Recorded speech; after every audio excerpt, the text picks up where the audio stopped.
C'est l'une des plus grandes brigades de l'armée ukrainienne. Celle qui se targue d'attirer des milliers de volontaires sur le front, la 3e brigade d'assaut. Mais il y a la communication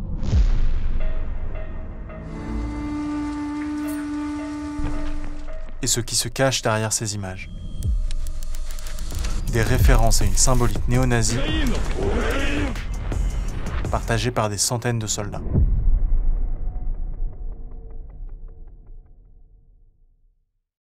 Vous le savez, pour justifier son invasion de l'Ukraine déclenchée le 24 février 2022, Vladimir Poutine parle de dénazification.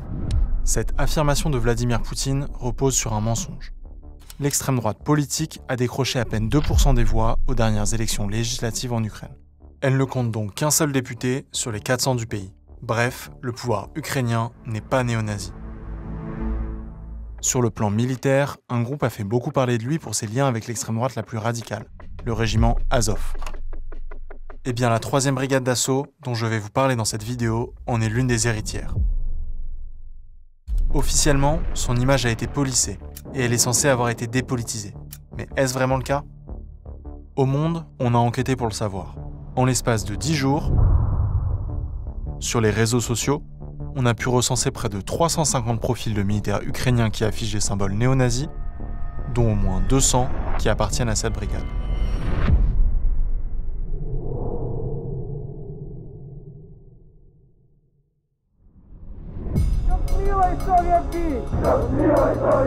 Azov, à l'origine, c'est un bataillon de quelques centaines de volontaires. Créé en 2014, au début de la guerre dans le Donbass et de l'annexion de la Crimée par la Russie. Il devient vite populaire pour son rôle dans la reprise de la ville de Mariupol face aux séparatistes soutenus par Moscou. Des scènes de guérilla urbaine. Puis sa défense. Le fondateur d'Azov n'est pas n'importe qui, c'est un certain Andrei Biletsky. Figure historique de l'extrême droite ukrainienne la plus radicale, il est notamment actif à la fin des années 2000. Il dirige alors un groupe paramilitaire qui s'appelle Patriotes d'Ukraine, connu pour sa violence, sa rhétorique racialiste, xénophobe et antisémite. En 2007, il écrit « La mission historique de notre nation en ce siècle crucial est de mener et de diriger les peuples blancs du monde dans la dernière croisade pour leur existence. Une croisade contre la sous-humanité sémite. » C'est aussi Biletsky qu'on voit sur ces images d'une manifestation en 2009 à Kiev.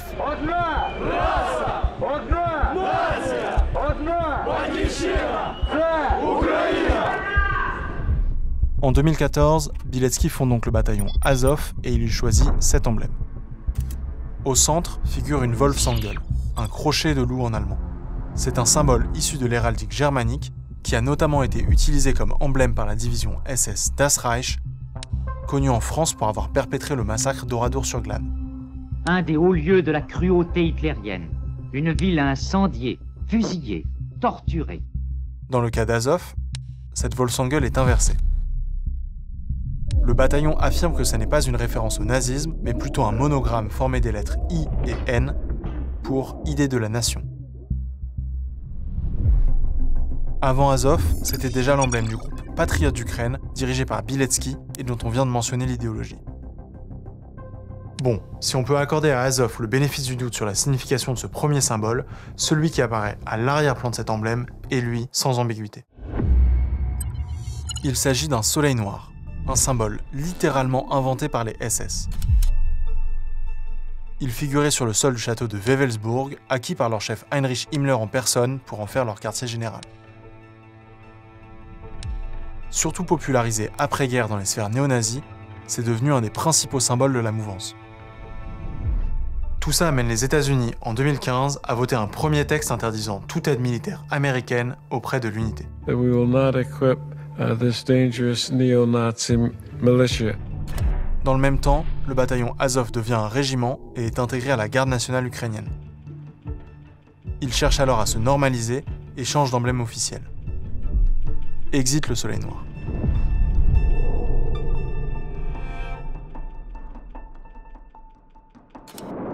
Depuis sa création, le régiment Azov a fait de la ville de Mariupol son quartier général. Après l'invasion de février 2022, et face à la poussée russe, une grosse partie des soldats du régiment s'y trouvent encerclés. Pris au piège, ils opposent une résistance acharnée pendant près de 3 mois. Les derniers combats dans l'immense usine métallurgique d'Azovstal en font des héros et le symbole de la défense ukrainienne. Quasiment annihilé, mais fort de cette image de martyr, le régiment Azov va renaître de ses cendres. Début 2023, les maigres effectifs qui lui restent éparpillés ailleurs en Ukraine sont regroupés pour former la 3e brigade d'assaut. Officiellement, l'unité est dépolitisée, tout au plus nationaliste. Désormais intégrée à l'armée ukrainienne et renforcée jusqu'à regrouper plusieurs milliers de soldats, celle-ci déploie une communication très soignée. Code visuel du jeu vidéo, de séries animées, immersion au cœur des combats avec des images filmées à la première personne, et même campagne de recrutement avec des affiches dignes d'un James Bond. L'opération Com séduit. 1,4 million d'abonnés sur YouTube, des centaines de milliers sur TikTok et Telegram.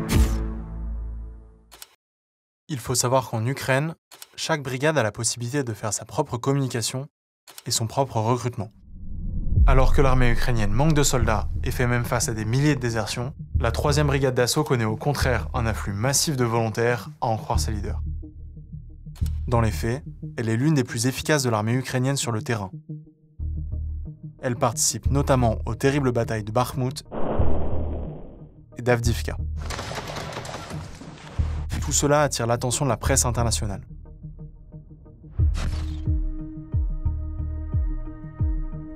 Mais la 3e brigade d'assaut échappe-t-elle vraiment à la culture néo-nazie qui a entouré Azov? Notre enquête montre que non. Déjà, on retrouve à la tête de la 3e brigade d'assaut Andrei Biletsky, le fondateur d'Azov. Slava Ukraini. Mais les images promotionnelles de la brigade laissent apparaître d'autres profils problématiques. Ce soldat, par exemple. Quelques recherches suffisent à découvrir qu'il porte une croix gammée tatouée sur le torse, ou bien de trouver cette photo de lui en train d'effectuer un salut nazi. Autre image de communication, autre soldat. Quelques clics suffisent pour trouver son compte Instagram public, sur lequel il s'affiche avec un soleil noir et une Totenkopf. Cette tête de mort portée par les SS était notamment l'emblème d'une unité de la Waffen-SS en charge de la garde des camps de concentration et d'extermination. Autre exemple. Ici, c'est une unité de la 3e brigade d'assaut qui communique sur la présence à Paris de l'un de ses soldats, en France durant une permission. Sur son profil personnel, ce même soldat se met en scène devant la Tour Eiffel et fait la comparaison avec une photo de Hitler au même endroit en 1940. Ces 3 exemples sont loin d'être des cas isolés. En 10 jours, nous avons pu identifier plus de 350 autres soldats ukrainiens affichant publiquement des symboles néo-nazis sur Instagram. Au moins 200 d'entre eux sont liés à la 3e brigade d'assaut, qui compte quelques milliers de soldats au total. Il y en a des dizaines qui arborent des Totenkopf. Même chose pour les soleils noirs. Des soldats qui affichent des symboles néo-nazis, mais aussi une dizaine de sous-officiers et d'officiers, y compris à certains des plus hauts postes de commandement de la 3e brigade d'assaut. Comme celui-ci, qui se fait appeler War et porte un tatouage de soleil noir sur le coude. Il commande le 2e bataillon mécanisé de l'unité. Idem pour Dmitro Kukharchuk, en charge du recrutement de la brigade.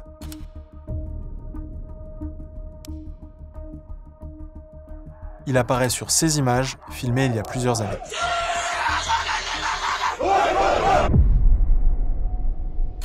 On peut encore citer Bors, qui a dirigé une unité anti-char. Sur ses jambes, un soleil noir, une croix gammée, l'emblème de la SS et le chiffre 88. Un code très répandu dans les sphères néo-nazies, 8 pour H, la 8e lettre de l'alphabet, et donc 88 pour HH, Heil Hitler. En ligne, on trouve aussi ces photos qui montrent des groupes de soldats de la 3e brigade d'assaut en train de faire des saluts nazis. Sur cette photo, au premier plan, un officier chargé de la formation des recrues. Par ailleurs, ces références néo-nazies ne s'arrêtent pas aux individus. Elles sont aussi reprises sur plusieurs emblèmes d'unités. C'est le cas de celui de cette compagnie de la 3e brigade d'assaut. Il est composé de 3 grenades à main, croisées les unes avec les autres. À une grenade près, c'est exactement l'emblème de la division SS Dirlewanger, l'une des plus brutales de la Seconde Guerre mondiale. Les emblèmes de plusieurs autres unités de la 3e brigade d'assaut sont aussi composés de soleils noirs. Mais elle n'est pas la seule entité militaire ukrainienne à concentrer des soldats arborant fièrement des symboles néo-nazis. Ces autres structures sont elles aussi liées à l'héritage d'Azov. Il y a notamment Kraken, une force d'élite dirigée par le renseignement militaire ukrainien. L'un de ses commandants et cofondateurs, Serhiy Velishko, surnommé Chili, est un ancien hooligan de la ville de Kharkiv, vétéran du régiment Azov dans la guerre dans le Donbass. Il servait alors au sein de la division Borodach. C'est lui qu'on voit sur cette photo, derrière le drapeau de l'unité avec une Totenkopf, et ici accompagné d'un sigle SS. Au sein de Kraken, l'un de ses bras droits, surnommé Thor, porte un tatouage de Totenkopf ainsi que le chiffre 88 sur le bras. Enfin, on peut citer la 12e brigade spéciale Azov, dont une dizaine de soldats s'affichent avec des soleils noirs et d'autres emblèmes néo-nazis.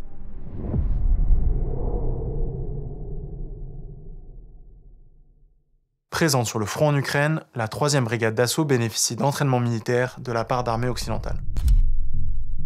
C'est le cas de soldats venus fin 2023 en France dans la Creuse pendant plusieurs semaines. Comme l'a révélé Mediapart, plusieurs d'entre eux ne cachaient pas leur sympathie néo-nazie. Et l'armée française ne pouvait pas l'ignorer, l'un d'eux portait littéralement le symbole de la SS tatoué sur la tempe. Interrogé à l'époque, le ministère des Armées indiquait que ce sont les forces armées ukrainiennes qui organisent le flux et la sélection des militaires ukrainiens envoyés en France et en Europe. Nous n'apportons donc pas de commentaires sur cette organisation. La France n'est par ailleurs pas le seul pays européen à avoir entraîné des soldats de la 3e brigade d'assaut. L'Espagne, l'Allemagne, la Lettonie et le Royaume-Uni ont également reçu et entraîné certains de ces soldats sur leur territoire. C'est aussi le cas de l'armée canadienne sur le sol britannique. Parmi eux, certains ne cachent pas leur sympathie néo-nazie, comme 7 officiers formés par l'Espagne qui portent un soleil noir tatoué sur le coude. Contactés, les autorités des pays concernés n'ont pas répondu précisément à nos questions. Le Canada et l'Allemagne indiquent que la sélection des soldats ukrainiens formés relève de l'armée ukrainienne. L'Allemagne a, elle, annoncé avoir renvoyé chez eux 7 soldats ukrainiens suite à la découverte de symboles d'extrême droite. Au-delà d'entraînement, ces unités liées à Azov ont bénéficié des livraisons d'armes occidentales en Ukraine. President Biden announced yesterday the US is sending an additional $1 billion in weapons and aid to Ukraine. C'est le cas de la 3e brigade d'assaut qui s'affiche dans sa communication avec des véhicules MRAP américains.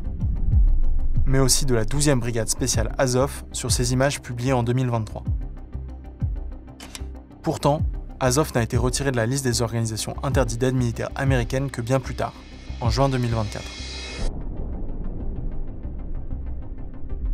À l'échelle des centaines de milliers de soldats qui servent actuellement face à la Russie, ces unités et leurs références néo-nazis ne représentent qu'une petite minorité. Mais si on décide d'en parler, c'est aussi parce que la 3e brigade d'assaut occupe une place de plus en plus importante au sein de l'armée ukrainienne.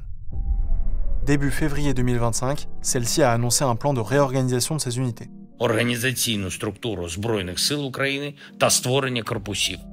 La 3e brigade d'assaut est devenue un corps d'armée, multipliant en théorie jusqu'à 5 fois ses effectifs. À la tête de ce nouveau corps, on trouve encore une fois Andrei Biletsky.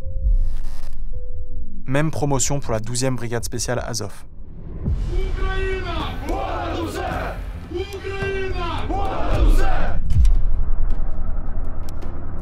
Le front ukrainien est aussi devenu un point de rassemblement pour de nombreux volontaires étrangers, dont certains d'extrême droite. Parmi ces volontaires, certains sont français et ne cachent pas leurs idées.